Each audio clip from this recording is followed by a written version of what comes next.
Welcome to Early Talk with Rizzo Denise. I'm your host, and today we're going to be talking about Trump's rally in Tulsa, Oklahoma, racism while pregnant and childbirth. We also have a fun fact that we will be introducing called Fun Fact About Blacks. And lastly, we're going to be talking about the debate between the representative of Louisiana and the representative of Florida, all on today's episode.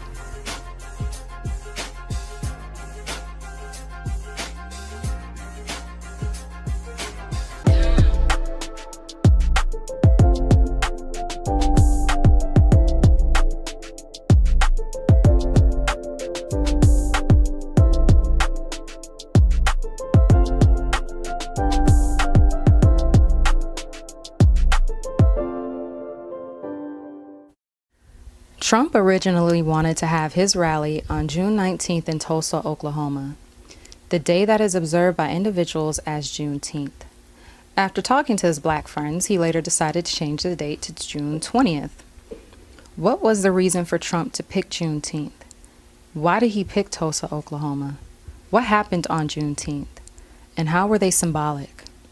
The Emancipation Proclamation was supposed to free all of the slaves in the South, but was announced by General Granger in Galveston, Texas, 2 years after the proclamation was signed by Abraham Lincoln. On June 19, 1865. In the year 1820, Missouri came into the Union as a slave state, and in order to keep the balance in the Senate and the House, they added Maine as well.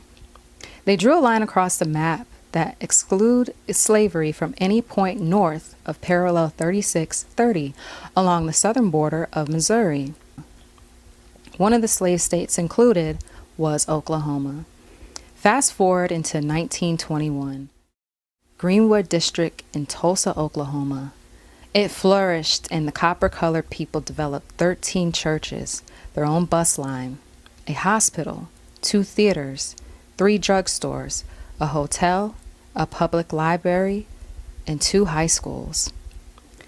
Also, it had 150 2 to 3 story brick commercial buildings that housed clothing, grocery stores, cafes, nightclubs, and a large number of professional police officers hosted by doctors, lawyers, and dentists.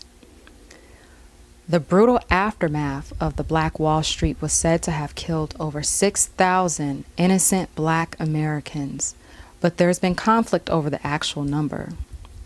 The U.S. military, the KKK, the National Guard, the Alphabet Boys, and many police departments were involved in this Holocaust. The noun term for rally indicates a mass meeting of people making a political protest or showing support for a cause. So why Tulsa? What are you really protesting? What is the cause?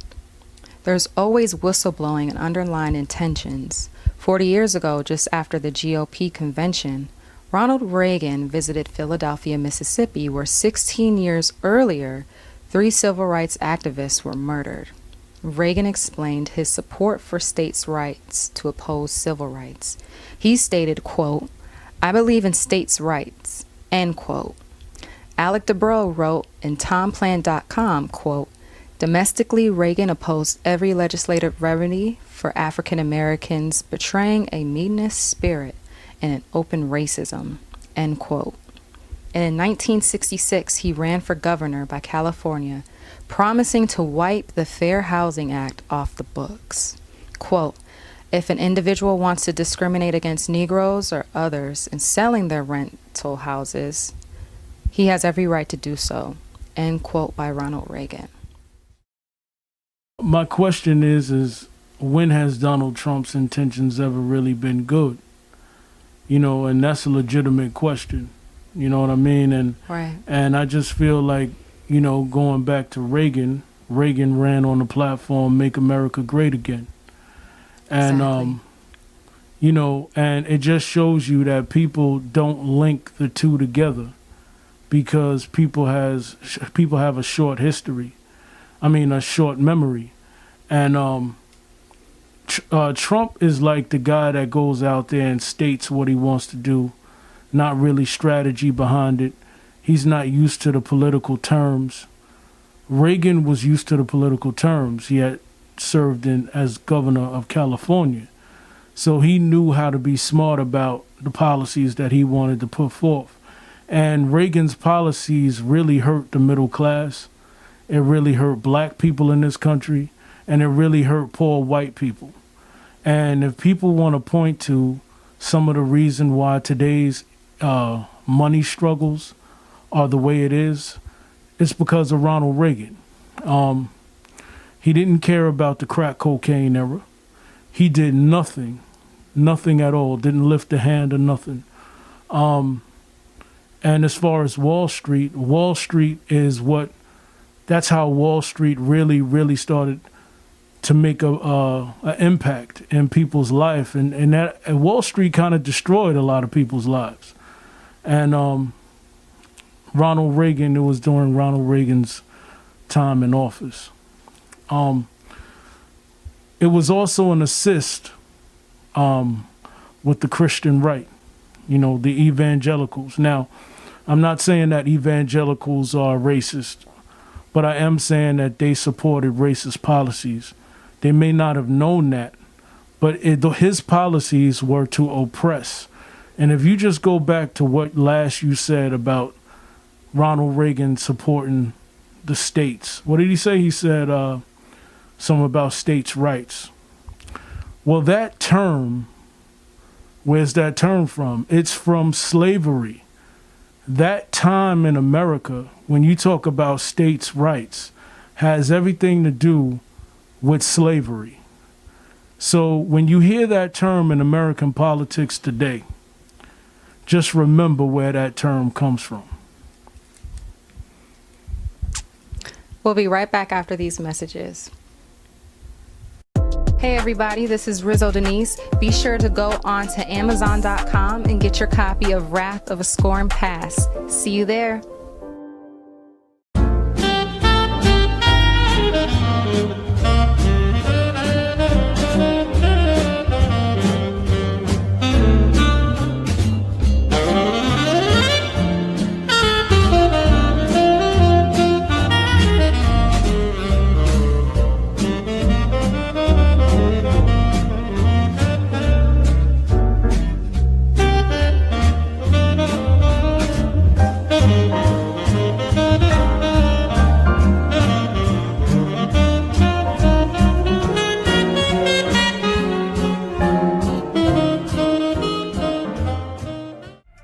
Describe it or like it. Let me stop. Yeah, we was ready to go. Nah. If you would like to be a guest on Early Talk with Rizzo Denise, hit us up.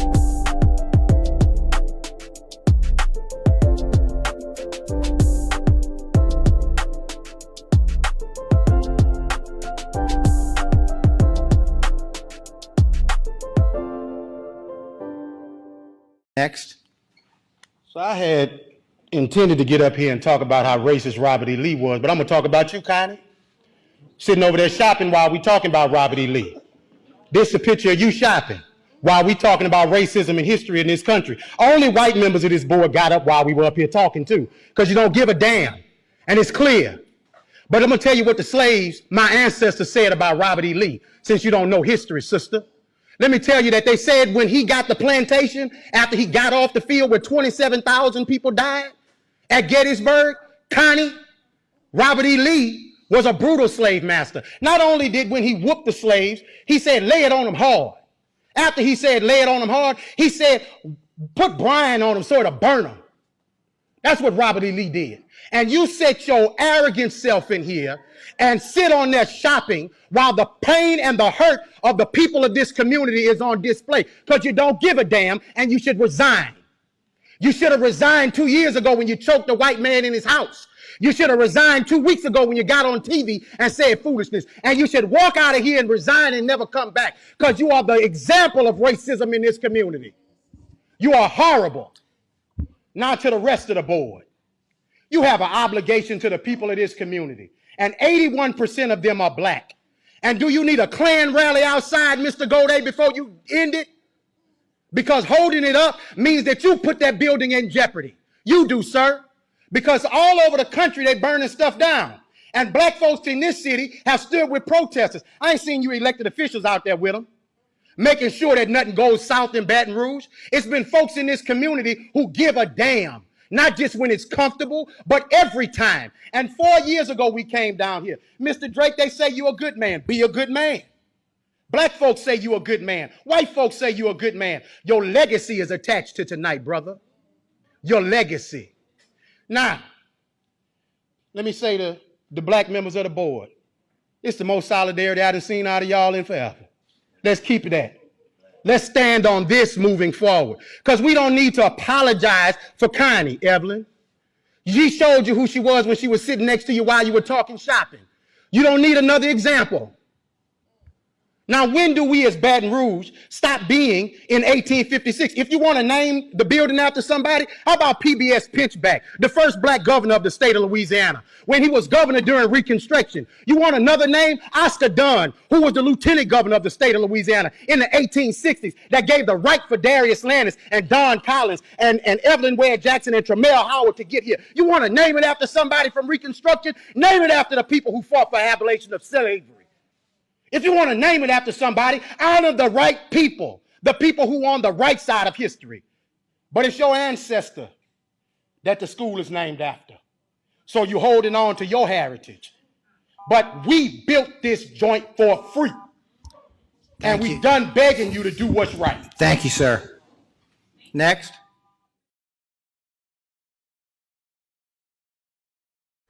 Our next topic we bring to you: the disparities amongst blacks and whites, pregnant women in America. Charles Johnson, husband to wife Kira, who lost her life in childbirth, quoted and said, "This was supposed to be a walk in the park for us, comfort and function. We were thinking we're going to go into this hospital for a couple of days and we'll be out." The night before, Kira's in the mirror combing her hair, and she says to me, "Baby, I want to look really good for Langston tomorrow," end quote. He goes on a little bit more and continues to say, "I halfway jokingly said, quote, man, let me get my stuff together because you never know when you're going to need to look like you have a little bit of money and a little bit of sense." I went in the closet, I picked out a button-up shirt, some slacks and loafers. Even unknowingly and subconsciously as an African-American male, I was already conscious of the way I wanted to be perceived in the event something happens. So fast forward to 12 hours later, where my wife was literally being in the hospital fighting for her life. And this is the thing that haunts me now. I think about, maybe, what if I raised my voice? What if I slammed on the counter? What if I grabbed the doctor by his collar?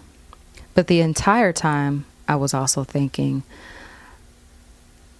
I've got to stay calm, because if I raise my voice as an African-American male, I become seen as a threat. And as difficult as this is for me, every day to live with, I think about, well, what if I'd been kicked out and the same result would have ensued? I would have never been able to live with myself. And who will be there fighting for my wife, right? So there's all these layers that minorities don't even know that they have to express ourselves in the most critical situations. And the people that are depending on us, we may not even feel like we have the ability to fight for them, like I should have fought for my wife. That was him when he responded when he was asked, was it part of this journey to not be perceived as an angry black man? That day at 2 p.m., his wife was scheduled for a C-section and began suffering from complications and neglect. She later died hours after giving birth to their son at Mount Cedar Sinai. She was scheduled for a CT scan stat at 4 p.m. after her husband recognized blood in her catheter. She waited more than 8 hours as she bled internally to receive medical attention for the CT scan. After midnight, they took her back to surgery. When they opened her up, there were 3 liters of blood in her abdomen. Her heart stopped immediately. According to PBS NewsHour, back in 2018, the United States is one of 13 countries where the death rate is worse now than it was 25 years ago. Between 700 and 900 American women die each year from problems related to pregnancy, childbirth, or complications up to a year. African American infants are 2 times as likely to die than white infants, a racial disparity that is wider today than it was in 1850. That's 15 years before the end of slavery. African American women are 3 to 4 times likely to die from pregnancy-related causes than white women. So what do you think, C's, as a male, after hearing that, what do you think we should do to change whatever it is going on in the health and medical field, or just what comes to mind after hearing what Charles went through and what the nurses and doctors have said? Well, I could tell you this, that statistics like that really make conspiracy theories come to life. And there's a shame in that. There's a stain in those facts that African American women are dying like that. And it also, it stands out too that perhaps they're not getting the same treatment, you know? Right. I mean, you can't look at those set of facts and not think that, you know, that you can't just brush that to the side. Right. Also, obviously, smart people can't say to themselves that white women, Spanish women, and black women all have the same type of bodily functions, because every individual is different. You know, it could look good on the monitor screen, right? But you don't really know what's going on internally. And, you know, they got to pay attention, because hospitals are being represented, and it's a shame if they're represented by the wrong people. Something that Dr. McLemore said that I think is so true during the video on YouTube. She says that women create humanity, so they should be treated with love, respect, and be pampered, and they shouldn't be treated anything less than. And that hit me, because every person who is living on this earth right now came into this earth with the help of a woman. So we just need to keep in mind to treat women with respect, especially while we're carrying life in our body. Our bodies are very vulnerable at that time. And I think especially with women of color, we forget to be patient. We forget to be respectful. I think some people think that we're superheroes and we can't experience pain. We can't experience any type of infliction that we will need help for. It's like they take us as a joke if we say my heart feels like it's pounding, I can't breathe. So we just got to keep in mind to be more mindful when it comes to the women of color. All women, but don't forget the women of color while we're there at the hospitals, and especially pregnant. Also, could I just say that, you know, some of this is happening because of political minds in Washington? Well, one of the things that the law that comes to mind is Obamacare. And the Trump administration right now is trying to take insurance away from these mothers. Right. Now, you know, that could cause a mother to have debt for the rest of her life. It could cause many things. I mean, and basically the lawmakers in this country are dragging their feet. Mm-hmm. You know, they don't want to build on science. They don't want to build on Obamacare. They don't want to give people health. You know, it's okay to they want a baby's rights to be, they want women to have babies even if they don't want to have them. But how do you treat that baby when that baby comes of age? And how do you treat the mother? That's right. I mean, this person just pushed a whole life out of one of the most sensitive areas in the body. A whole future. So they have to heal from that. It's not like, oh, I just had the baby and I'm home now, because a lot of the times the mother has to go home a day, 2 days after they did that. So there's so much strain on the body after that. And it's really sad, the single mothers who don't have help, who don't have, as C said, like the insurance where they can have a midwife come and assist them. They're doing all of this on their own. So there definitely needs to be more light shined upon these pregnant women, even the women after they have their babies. Let's get it right, man. Let's get it right. We'll be back.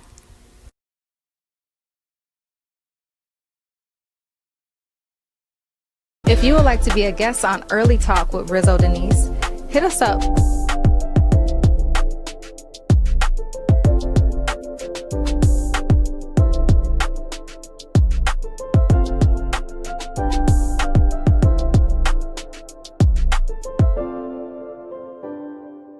$50% off. Oh my god. Yeah, 50% off. Off everything? Off everything. Off everything? Yeah. The Mon Ben Beauty Supplies and Accessory Store got 50% off everything, which means you can buy something nice for your girl. Oh my god. Tell your sister to tell her friends to save on everything. Mon Ben Beauty Supplies and Accessories, 211 Broadway, Amityville, New York, 11701. Hey yo, check it out, everybody. This is Blake Caesar INC. And yo, I'm back. And I got the new. Go stream my new music. Go stream the joint. It's called Like That by Blake Caesar INC. Peace and love to everybody, man. Apple Music, y'all know what it is. Go stream that right now. Peace. One.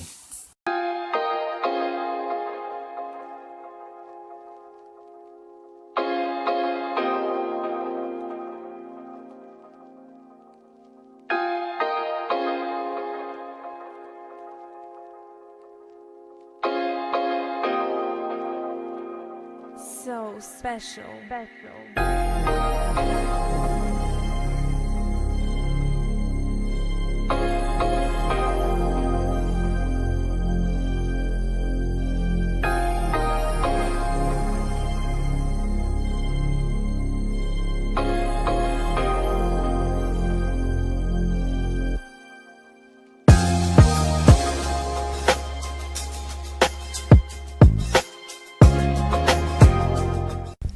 A fun fact about blacks.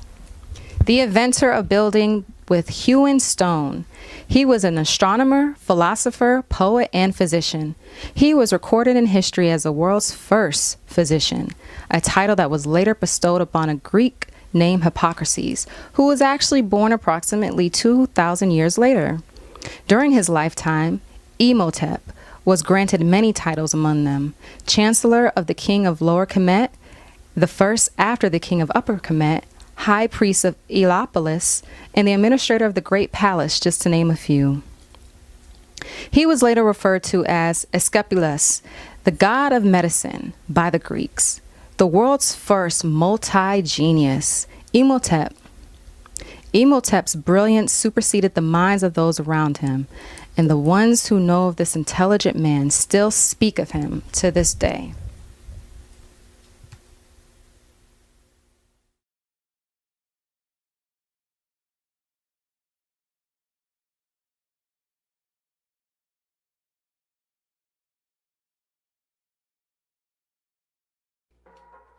You don't want to make breakfast. You want to catch a couple more Z's before work. Stop by 150 West Pulaski Road, where breakfast is more like an event. Order what you want for breakfast, lunch, and dinner. Peep the fast food taste of home sweet home. For more information, dial 631-424-5878. One Stop Deli and Gyro. One love when you get there. Hey everybody, this is Rizzo Denise. Be sure to go on to Amazon.com and get your copy of Wrath of a Scorn Pass. See you there. You ever heard of a saying, when it rains, it pours? Why is it when the rent's due, all of a sudden you got car problems? Well, here's a comfort to your ears. Bring your car down to 136 Railroad Street, Huntington Station, New York. Scott's Automotive. Scott's Automotive, where you get a great service from the best mechanics in town. Need a wheel alignment? Scott's Auto. Need a tune-up? Scott's Auto. Even complications like transmission replacement? Scott's Auto. For more information, dial 631-673-3915. That's 631-673-3915. Scott's Automotive, 136 Railroad Street, Huntington Station, New York. And now we're going to conclude with the House bill debate with Representative Cedric Richmond and Representative Matt Gaetz. Absolutely sitting here offended and angry as hell. And I want to explain to what we always say is how we refer to each other, my good friends on the other side. By the time I'm finished, you will be clear that we are not good friends. As a black male who went to the 5th best public high school in the country, who was a victim of excessive force, who has a black son, who has worries that you all don't. And to my colleagues, especially the ones that keep introducing amendments that are a tangent and a distraction from what we're talking about, you all are white males, you never lived in my shoes, and you do not know what it's like to be an African-American male. And all I'm saying is, if you are opposed to this legislation, let's just have the vote. But please do not come in this committee room and make a mockery of the pain that exists in my community. And it reminds me of the argument about the 1964 Civil Rights Act, or the 65 Voting Rights Act, where 126 people voted against a Civil Rights Act, 85 people against a Voting Rights Act, because they had all these side issues. Either man up and say you don't believe in it, or let's talk about the real issue. And yes, we're not interested in watered down version of this bill. I'm not interested in equality with all deliberate speed. This is a crisis. People are losing their lives. So if we have other things that we want to fix, then fix them in another bill, fix them at another time. But people are dying as we talk. So I am not interested in moving at a snail's pace. I am not interested in a watered down bill that mandates nothing. I'm not interested in studying Antifa. I'm not even interested in studying the Klan or sovereign citizens right now, because that is not the imminent threat that black men face on a daily basis. And right now, too often, it is law enforcement, those who were sworn to protect and to serve. And so all we're asking today is to deal with that. I don't mind dealing with other pieces of legislation. I don't mind dealing with other issues that you all may have. And what I don't want to leave this conversation with, and why I'm speaking now instead of later, is because I don't want you all to leave here saying, well, we didn't know. We didn't know that's how you felt, Cedric. I want it to be crystal clear, and I will give you the benefit of the doubt that it is an unconscious bias that I'm hearing, because at worst it's conscious bias, and that I would hate to assume from any of the people on the other side. Will the gentleman yield? Sure. I appreciate your passion. Are you suggesting that you're certain that none of us have non-white children? Because you reflected on your black son and you said none of us could understand. Matt, stop. I'm not about to get sidetracked about the color of our children. We're talking about black kids. I reclaimed my time. You said that. I reclaimed my time. I know. You want the discussion? I know that gentleman reclaimed his time. I said I reclaimed my time. I already know that there are people on the other side that have black grandchildren. It is not about the color of your kids. It is about black males, black people in the streets that are getting killed. And if one of them happens to be your kid, I'm concerned about him too. And clearly I'm more concerned about him than you are. So let's be clear about that. You're claiming you're more concerned for my family than I do? Who in the hell do you think you are? Gentlemen, if the shoe fits. You don't know how much we care about our families. Kick dog holler. You should take those words down. I know gentleman you care will about your family and love your family. The gentleman will suspend. The gentleman will suspend. The time belongs to the gentleman from Louisiana. Cedric, would you yield? Was that a nerve? Yeah, you I damn yield right it to the wasn't. gentleman from Louisiana. I say this, honestly, I appreciate you yielding. You are my good friend, and we hail from the same state, and I respect you, and I love you. And I say this honestly. If all that you said is true, and I believe it is, then why didn't the Democrats allow us to assist with this? Why draft a bill in the dark of night in a back room somewhere and then present it to us whole cloth? If you really wanted us to work together, and we want to, why not give us that opportunity? Do you have an answer for that? You know, I do have an answer for that. Because you all were in charge for a while. We've been in charge for a while. I have been singing this same song since 1991. People on the streets right now are demanding action right now. We saw what was just presented in the Senate. It was a watered-down bill, and right now this is a national crisis. And we don't want to move with all deliberate speed. So those ideas that are good, we are willing to meet and to talk about. And the author of the bill, Ms. Bass, Congresswoman Bass, has indicated willingness to continue to work as we go forward. Is it Matt Gaetz or Matt? I don't know his last name. What's his name? Yeah, I got to look it up again. He is a trip. You know that people voted for that guy.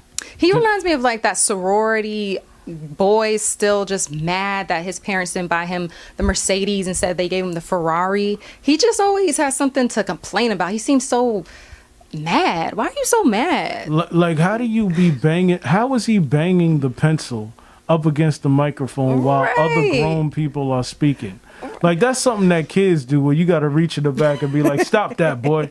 You know what I mean? Hit him in the back of the head. What are you doing? I don't know. It just, to me, when I saw the video of the debate and I saw how they reacted off of each other, it just reminded me that, hey, we need to educate ourselves to vote and educate ourselves to who's running for these titles.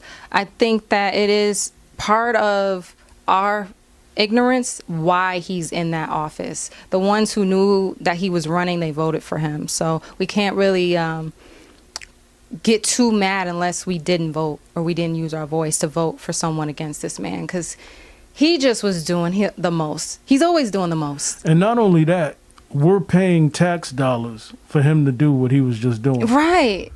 You know, like the word nuisance comes to my mind. Like, and he literally really thought that was what he was trying to do. Like, and how do you do that when you're handling the people's business? Yes. Yes. It's like we should be mad, and I know we should be, but it's just crazy. It's like a circus. It's like clown show. Right. Like, it's a clown show, man. I mean, these last few years has been just remarkable.